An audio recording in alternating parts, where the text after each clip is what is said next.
Grappler's Paradise coming up this weekend with The Ultimate Fighter Season 24 winner and UFC flyweight title challenger. I'm talking about Awkward MMA and Tim Elliott. He's going to be taking on the Punisher, the top prospect out of England. It's Mokaev. And Mokaev is last time out, the most adversity he's ever withstood. This is a guy 23-0 as an amateur, already 9-0 as a pro. No contest kind of trickled in there. But you look at Mokaev in that third round, caught in one of the craziest knee bar submissions that you're ever going to see. It went the opposite way, and then he ends up finishing the round getting a rear naked choke over Jafel Filio.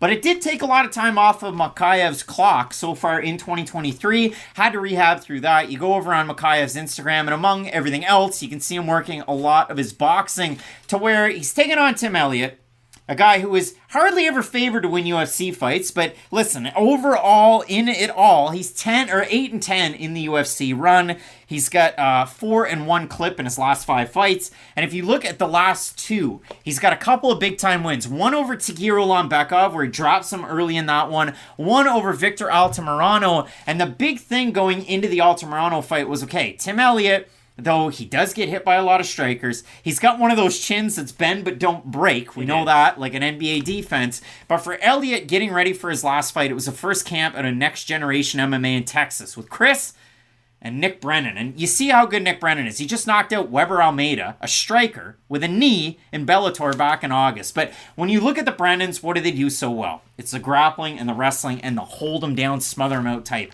And you know Tim Elliott as being that wonky striker. You know him for working in a lot of his wrestling and winning in a lot of the scrambles. So it could carry him to a victory in this fight against Mokaev.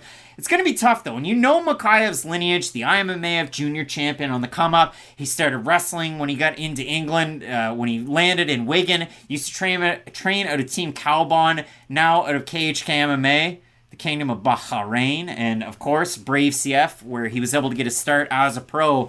This is going to be an awesome Grappler's Paradise, as I said. It's another tough test for Mokaev on the rise up. And it's an appropriate step up in competition, I think, because for Mokaev, he is one of the few 23-year-olds that we've seen have success as of late, right? There's been a lot of these early 20s prospects who haven't really shown up and showed out. And to Mokaev's credit, I know you say he got caught in that knee bar, and that was wild. He was able to fight through it. But for the most part, he has been much more hammered than he has been nailed throughout his UFC tenure. And I like this matchup against Tim Elliott for the reason of, what does Tim Elliott take advantage of? If you're a poor defensive grappler, have any question marks surrounding your cardio, then hey, Tim Elliott's probably going to take advantage of them and really start to outclass you as the fight goes down the stretch. But I wonder if he's going to have that confidence in his own takedown ability in this fight, because I don't think Elliott's the more complete striker, don't get me wrong, but it reminds me a little bit of what I just said in the Jinh Frey Victoria Dudakova fight. It's, hey, Tim Elliott's probably the better striker, right? He can go out there and use the striking to win, but how many times do we see Tim Elliott just purely strike for 15 minutes? He will mix a takedown in every now and then, even if it's against his best judgment, and this is one of those matchups where even if he's able to secure that top pressure, I think Mokaev's scramble ability is going to be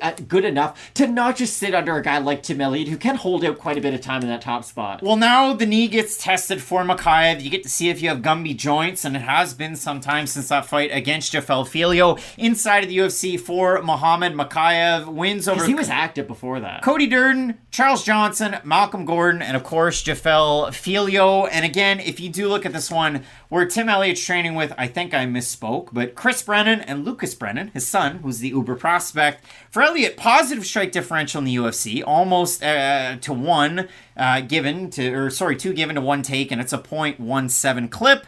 He averages 3.88 takedowns per 15 minutes, and he has 60% takedown defense. So again, Elliott in the scrambles, you got to watch out for him. With his striking, he was southpaw, feinted the jab, left hand that he landed against Ulanbekov, dropped him momentarily. Again, you remember that Ulanbekov fight to where Elliott's an underdog, and he gets another win out there. And in that one, the grabbing of the gloves, that was a big talking point after the fact. But Tim Elliott's fought on 7 UFC pay-per-view cards. One of them a main card. It's UFC 167. That was GSP versus Johnny Hendricks' brother. You can't forget about that. But as an underdog in the UFC, Tim Elliott's 1-6. The only win as an underdog was when Elliott beat the guy that I just mentioned, Tagir Ulanbekov. So he is an underdog again in this one. Mokaev heavily favored. We have a look at the Tapology votes. Matt, surprised to us as they are to you. I'm going to say over under... I'm going to get cute with it. You know it's going to be 97% Mokaev. I think under 97. It is, and look at that. 1,455 total votes, 87% Mokaev, 39% by decision, 49% by submission. For the 13% that have Elliott, 72% by decision. So again, Tim Elliott's training with two guys that are going to get you ready for Mokaev. The Brennans, father and son, Chris and Lucas. I think I said something else other than Lucas at the start of the video, but that's neither here nor there.